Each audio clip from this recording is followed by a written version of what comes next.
Good morning students. आज मैं तुम लोग को रचनात्मक लेखनम के अंतर्गत पत्र लेखन, चित्र लेखन और अनुच्छेद लेखन बताने जा रही हूँ। पत्र लेखन लिखते समय सबसे पहले उसका जो किसके द्वारा और कहाँ लिखा जा रहा है, किसको लिखा जा रहा है, इसको ध्यान से पढ़ना है। उसके बाद पढ़ने के बाद फिर जो मंजूषा दी गई रहती है उस मंजूषा को भी पढ़ना है अर्थ के साथ में। पहले भी हम लोग जो लिख रहा है उसको भी अनुवाद करते हुए उसको पढ़ते जाएंगे, फिर मंजूषा पढ़ेंगे और मंजूषा में भी जो भी शब्द दिए गए हैं उसको अर्थ से जानेंगे। इसके बाद फिर जो चित्र जो दिया गया है पत्र लेखन, उस पत्र को भी पहले एक बार पढ़ लेंगे कि वो पत्र में क्या क्या कहा गया है, वो उसके भरने के पहले फिर हम लोग उसको अनुवाद करते हुए भरते जाएंगे। तो सबसे पहले एक दो उदाहरण के द्वारा बता रहे हैं। सबसे पहला उदाहरण है कि भवान महेशा, आप महेश हैं, भवतः विद्यालय, आपके विद्यालय में सर्व शिक्षा कार्यक्रम आयोजित, सर्व शिक्षा कार्यक्रम आयोजित हुआ है। स्वविद्यालय से कार्यक्रम विषय, अपने विद्यालय के कार्यक्रम के विषय में मित्रम रमेशम प्रति, मित्र रमेश की ओर या रमेश को लिखिते पत्र, लिखे गए पत्र में रिक्त स्थानानि, रिक्त स्थानों को मंजूषायाम प्रदत्त, मंजूषा में दिए गए पदों से पूरयित्वा, पूरा करके पत्रम पुनः लिखतु, पत्र फिर से लिखें। अब हम लोग यहाँ सबसे पहले मंजूषा को देखेंगे अर्थ के साथ क्या है। तो मंजूषा में सबसे पहले है गत गुरुवासरे, मतलब बीते गुरुवार को, पंचविंशति 25 निवसतः रहते हुए दिल्ली से निर्धना, निर्धन अनेक निर्धन के लिए है, रमेश एक संबोधन है यहाँ पे, कार्यक्रमस्य, कार्यक्रम का, अशिक्षित क्षेत्राणि, अशिक्षित क्षेत्रों को या अशिक्षित क्षेत्र, महेश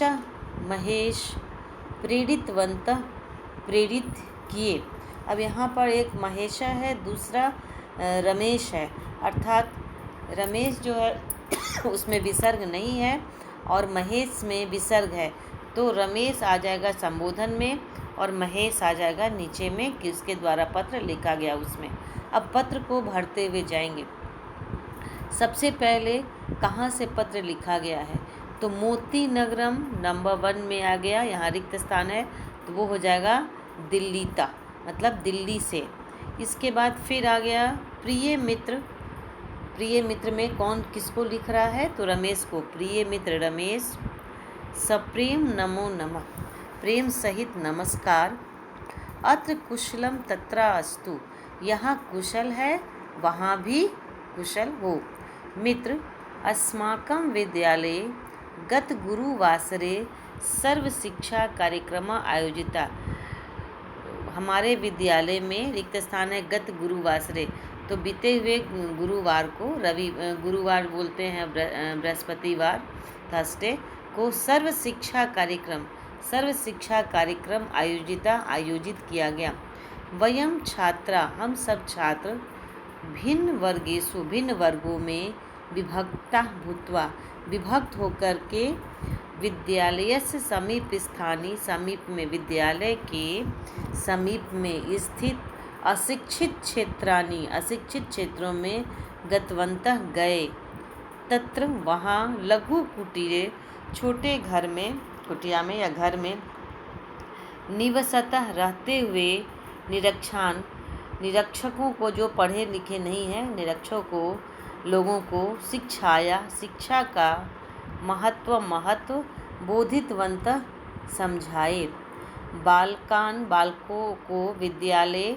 बालकों को विद्यालय में प्रेषणार्थम, भेजने के लिए, तान उनको, प्रेरितवन्तः प्रेरित किए, अस्माकं कार्यक्रमस्य प्रभावेन, हमारे कार्यक्रम के प्रभाव से, इदानीम अब, अस्माकं विद्यालय, हमारे विद्यालय में, पंचविंशति 25 परिमितः 25 लगभग, निर्धना निर्धन, बालका बालक, पठितुम आरब्धवन्तः पढ़ना आरंभ कर दिए, उनके बताने के अनुसार, भवान आप स्वविद्यालय से अपने विद्यालय के कार्यक्रम के विषय में लिखन्तु लिखें।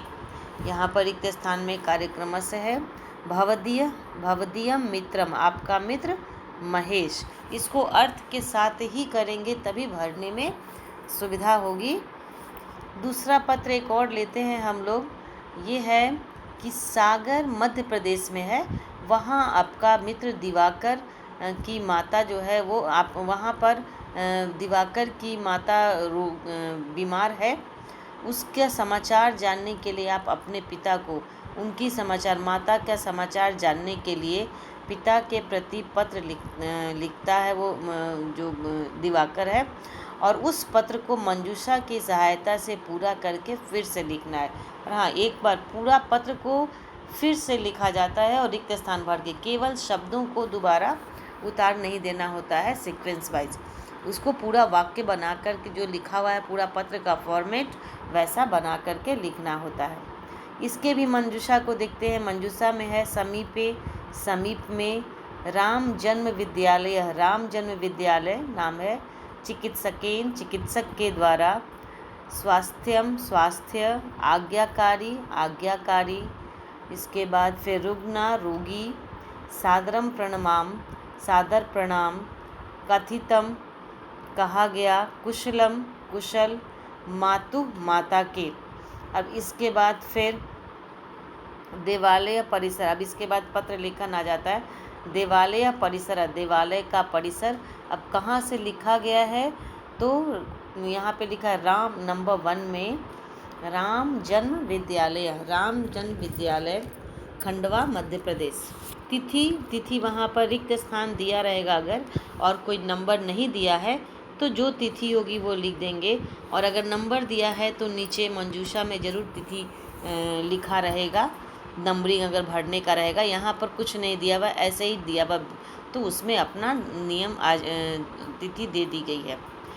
इसमें पत्र लिख रहा है कि आदरणीय पिता महोदय। नंबर 2 में है सादर प्रणाम, सेवायाम निवेद्यते, सेवा में निवेदन है कि अत्र सर्वम कुशलम, यहाँ सब कुशल से है। नंबर 3 में कुशलम, भवताम सर्वेशाम, आप सभी की कुशलताम प्रति, कुशलता की ओर उत्सुक हूँ, अर्थात आप सभी कुशल से हो ये जानने के लिए मैं बहुत उत्सुक हूँ। श्रूयते यत्, सुना गया कि, संप्रति अभी। नंबर 4 में है माता का स्वास्थ्य, सुष्ठु नास्ति, ठीक नहीं है। साकेन कारणेन, वह किस कारण से, रुग्ण अस्ति, रोगी है। नंबर 5 में रुग्ण, वह किस कारण से रोगी है। कृपया पत्रे लिखतु भवान, कृपया आप पत्र में लिखें। तस्या निरीक्षणम, उसका निरीक्षण, चिकित्सकेन कृतम न वा, नंबर 6 में चिकित्सकेन, जो वैद्य होते हैं डॉक्टर होते हैं उनके द्वारा वैद्य के द्वारा किया गया या नहीं, अथवा तेन किम कथितम, या उनके द्वारा क्या, नंबर 7 में कथितम कहा गया। एतत् अपि लिखतु भवान, यह भी आप लिखें। अहम मातुः, मैं माता के, नंबर 8 में स्वास्थ्य के प्रति अतीव चिंतितो अस्मि, बहुत चिंतित हूँ। कृपया उनको कस्यचित् अपि, किसी श्रेष्ठ चिकित्सक के समीप में, नंबर 9 में समीप में नयतु भवान, आप ले जाएं। यतः, क्योंकि, तस्य उचितम निरीक्षणम भवेत्, उसका उचित निरीक्षण हो। भवदीय, आपका आज्ञा, नंबर 10 में आज्ञाकारी, आपका आज्ञाकारी सुतः पुत्र दिवाकर। इसके बाद फिर आ गया चित्रलेखन। तो चित्रलेखन में भी कुछ इसके नियमों को जान लेना सही होता है। चित्रलेखन में कहता है कि इसमें विषय को तुरंत ही शुरू कर देना चाहिए, कोई भूमिका या कुछ ऐसा नहीं लेके जाना चाहिए। इसमें विषय जो भी विषय है उसको तुरंत शुरू कर देना चाहिए। एक ही भाव या एक ही विचार प्रकट करना चाहिए, जो उसमें लिखा, जो उसमें दिख रहा है उसके आधार पर, मतलब उसमें और ज़्यादा सोच समझ करके नहीं करना होता। जो दिख रहा है, जो मंजूषा में शब्द हैं उसको ले जाया गया, ये नहीं कि इसमें ये हो सकता था, ऐसा कुछ नहीं। इसके बाद कह रहे हैं कि भूमिका या उपसंहार भी नहीं होना चाहिए, उनको अंत में भी कि कुछ ऐसा नहीं होना चाहिए चित्र के अलग से। इसकी भाषा जो होती है वो सरल, सुबोध और प्रवाहमयी हो, मतलब एकदम आसान से भाषा हो, जो समझने में भी सुविधाजनक हो, लिखने में भी और बोलने में भी। वाक्य ना बहुत अधिक बड़ा हो और न ही अधिक छोटा हो, बहुत अधिक बड़ा भी नहीं होना चाहिए, बहुत अधिक छोटा भी नहीं होना चाहिए। अब यहाँ हम लोग देख रहे हैं कि एक चित्र दिया है जिसमें एक स्त्री है और कुछ बच्चे हैं, वे लोग बगीचे में हैं, पास में एक तालाब दिख रहा है, कुछ पेड़ पौधे दिख रहे हैं, वहाँ पे 2 चिड़िया दिख रहा है, बादल दिख रहा है। तो इसमें बच्चे पेड़ की ओर दिख रहे हैं। इसमें से हम कोई भी 5 वाक्य निकाल सकते हैं और उसकी सहायता के लिए मंजूषा दी रही होती है। अब सबसे पहले मंजूषा के अर्थ को हम लोग थोड़ा जान लेते हैं, उसको भी जानना जरूरी होता है। उद्यानस्य मतलब उद्यान का, केचन मतलब कुछ, क्रीडन्ति मतलब खेलते हैं, उद्याने मतलब बगीचे में, वृक्षा मतलब वृक्ष, भ्रमणम मतलब घूमना, मालाकार माली, वृक्षान वृक्षों को, पुष्पानी फूल, अनेक फूल के लिए, बालका अनेक बालक। अब सबसे पहले चित्र लेखन में हम लोग क्या करते हैं कि सबसे पहले लिखते हैं कि ये क्या है, किसका चित्र है। तो यह एक बगीचे का चित्र नज़र आ रहा है, तो इसको हम लोग लिखेंगे कि इदम एकम उद्यानस्य चित्रम अस्ति, यह एक बगीचे का चित्र है। इसमें ऐसे भी लिख सकते हैं कि इदम एकम उद्यानम अस्ति या अत्र एकम उद्यानस्य दृश्यम अस्ति, ये भी लिख सकते हैं। दूसरे में फिर उसमें क्या दिख रहा है वो, तो यहाँ पर कुछ बच्चे और लड़के लड़कियाँ सब दिख रहे हैं, तो इसमें हम लिखेंगे अत्र अनेके बालका बालिका च सन्ति, यहाँ पर क्या क्या है, कौन कौन से हैं इसमें, तो यहाँ बालक और बालिकाएं हैं। एक स्त्री भी दिख रही है, तो उसमें हम लोग लिख देंगे कि एका महिला अपि अस्ति, एक महिला भी है। बाला बच्चे जो हैं वो ऊपर की ओर देख रहे हैं, फल को देख रहा है, तो उसमें लिखेंगे कि बाला वृक्षेषु फलानि पश्यन्ति, बालक वृक्षों पर फल देख रहे हैं। इसके बाद है अत्र एकः तडागः अस्ति, यहाँ एक तालाब भी पीछे दिख रहा है, तो यहाँ एक तालाब है। इसमें से और भी कुछ ले सकते हैं, जैसे अत्र अनेके वृक्षा सन्ति हो सकता है। इसके बाद फिर अत्र अनेके अत्र 2 बकव अस्ता, भी 2 बगुले भी दिख रहे हैं, अस्ता ये भी लिख सकते हैं। अनेकानि पुष्पानि सन्ति, ये भी दे सकते हैं इसमें से। तो इस तरह से 5 वाक्य, जितना वाक्य पूछा जाए बस उतने ही वाक्य लिखना होता है। इसके बाद एक और हम लोग चित्र लेखन लेते हैं। इस चित्र में एक वृक्ष है और उस वृक्ष पर एक उल्लू बैठा हुआ है। इसके बाद फिर एक दिख रहा है, बत्तख भी दिख रहा है, जल भी दिख रहा है, जल तालाब दिख रहा है, उसके किनारे में एक व्यक्ति दिख रहा है, पेड़ दिख रहा है, फूल दिख रहा है। उसके आधार पे हम लोग देखेंगे। तो सबसे पहले इसमें जो दिया हुआ है मंजूषा, उसके अर्थ को जानेंगे। उल्लुकः मतलब उल्लू, खगः मतलब पक्षी, वर्तकः मतलब कि बगुला, तरती तैरता है, तीरे किनारे, भ्रमरा मतलब भौरे, पुरुषः मतलब पुरुष मनुष्य, सरोवरे सरोवर में, पुष्पानी फूल, मत्स्य मछलियाँ। अब देखते हैं इसमें से इसके वाक्य बना के। तो इस वाक्य में दे रहा है कि सबसे पहले किसका चित्र है, कहाँ का दृश्य है, तो यह दृश्य एक सरोवर का है। तो इसमें हम लोग इदम चित्रम सरस तीरस्य अस्ति, एक सरोवर के किनारे का है, या अत्र सरोवरः अस्ति ये भी दे सकते हैं। इदम दृश्यम सरोवरस्य अस्ति ये भी दे सकते हैं। फिर है चित्रे एक बत्तकः जले तरति, चित्र में एक बगुला जल में तैरता है। वृक्षस्योपरि एक उल्लुकः तिष्ठति, और वृक्ष के ऊपर एक उल्लू दिख रहा है, तो लिख रहा है वृक्षस्य उपरि एकः उल्लूकः तिष्ठति, एक उल्लू दिख रहा है। फिर एकः बकः मत्स्यं खादति, एक बगुला मछली को खा रहा है। और फिर सरोवर के किनारे एक पुरुष दिख रहा है, तो उसमें लिख देंगे सरोवरस्य तीरे एकः पुरुषः अस्ति, सरोवर के किनारे एक पुरुष है। इसके बाद और भी वाक्य बन सकते हैं, अथ पर्वता दृश्यते, या पुष्पाणि सन्ति अत्र अनेकानि पुष्पाणि सन्ति, अनेके वृक्षा अत्र अनेके वृक्षा सन्ति आदि लिख सकते हैं। जब कुछ मुख्य वाक्य नहीं मिले तभी इन छोटे छोटे जो पीछे दिख रहे होते हैं उनको हम लोग लेते हैं। इसके बाद आता है चित्र लेखन या अनुच्छेद लेखन करने दिया जाता है। तो एक दो अनुच्छेद के माध्यम से हम बता रहे हैं। तो अनुच्छेद लेखन में भी कुछ बातों का ध्यान रखना चाहिए। अनुच्छेद लेखन का विषय भी तुरंत ही आरंभ कर देना चाहिए। जो भी विषय है उसको तुरंत ही आरंभ करना चाहिए, और इसमें एक ही भाव प्रस्तुत करना चाहिए। जिस भाव में लिख रहे हैं वही भाव प्रस्तुत करना चाहिए। इसमें रोचकता लानी चाहिए, क्योंकि रोचकता ही अनुच्छेद का एक मुख्य गुण होता है।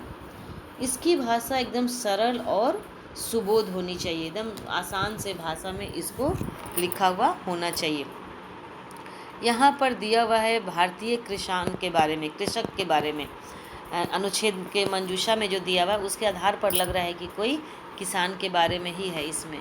तो सबसे पहले हम लोग को मंजूषा के अर्थ को जानना है। तो मंजूषा में है अन्नम, अन्न, वपति बोता है, वर्षा जलम, वर्षा का जल, बीजानी बीज, कृषि क्षेत्रम, कृषि के खेतों में, पशवः अनेक पशु, शोचनीय दशा, सोचने योग्य दशा, आधुनिक साधने, आधुनिक साधनों के द्वारा, धनाभावेन, धन के अभाव से, और परिश्रमम, परिश्रम। इसके बाद इसमें हम लोग देखते हैं क्या क्या वाक्य बन सकता है। तो इसमें सबसे पहले किसान की जो परिश्रम करता है उसके बारे में, कि भारतीय कृषक अतीव परिश्रमम करोति, भारतीय किसान बहुत परिश्रम करता है।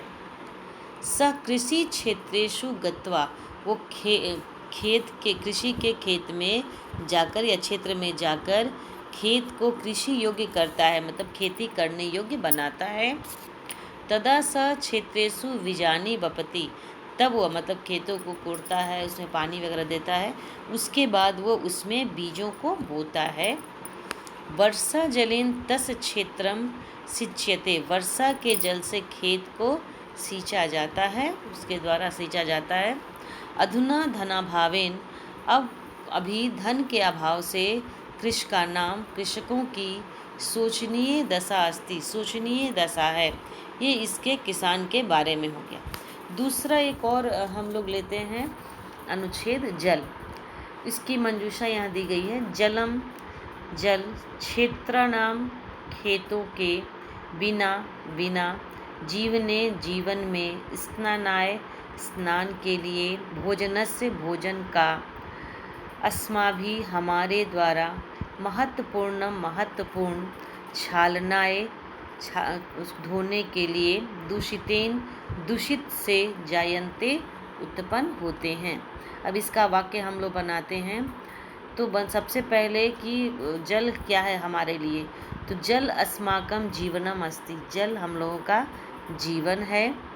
जलेन एव क्षेत्राणाम सिंचनम भवति, जल से ही खेतों का सिंचन होता है, खेतों की सिंचाई होती है। वस्त्र क्षालनाय अपि जलस्य प्रयोगः भवति, वस्त्र धोने के लिए भी जल का प्रयोग होता है। जलेन बिना अस्माकं जीवनम निष्प्राणम भवति, जल के बिना हमारा जीवन निष्प्राण होता है। दूषितेन जलेन बहवः रोगा जायन्ते, दूषित जल से अनेक रोग होते हैं। अब ये तीनों में दो दो उदाहरण बता दिया गया। इन सभी उदाहरणों को संस्कृत ग्रामर कॉपी में लिखना है